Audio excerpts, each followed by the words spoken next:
আজকে আপনাদের সামনে আবার ছবি আঁকা নিয়ে চলে এলাম। প্রথমে একটা গোল পাড়া সূর্য এঁকে নিতে হবে, সুন্দর করে গোল করে।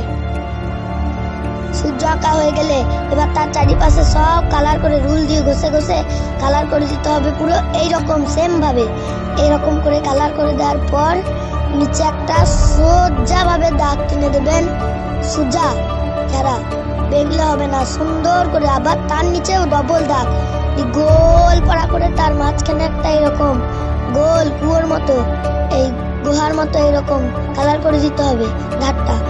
এবার এই দাগ টেনতে হবে তার ডবল ডবল, আরো এই দাগ দিয়ে ইট হবে, এই একটা করে, দুটো করে, তিনটে করে, চারটে করে, পাঁচটা করে, সব অনেক কি আর কি মানে অনেক দাগ টানতে হবে। এইগুলো সব দাগ টেনে দেওয়ার পর সব এরকম দাগ টানবেন সুন্দর করে, ইট হয়ে যাবে। এই ইট হয়ে গেল দেখুন বন্ধুরা।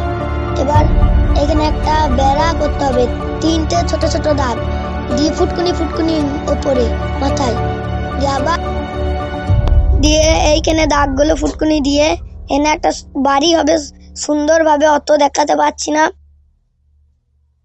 দেখুন বাড়িটা হয়ে গেলে এরকম দ্বারা সেম করবেন, দিয়ে একটা রাস্তা করবে, তো রাস্তার পাশে ঘাসগুলো দিয়ে দেবেন। আমি দিয়ে দিয়েছি, দেখাতে পাচ্ছি না, দেখুন সুন্দর।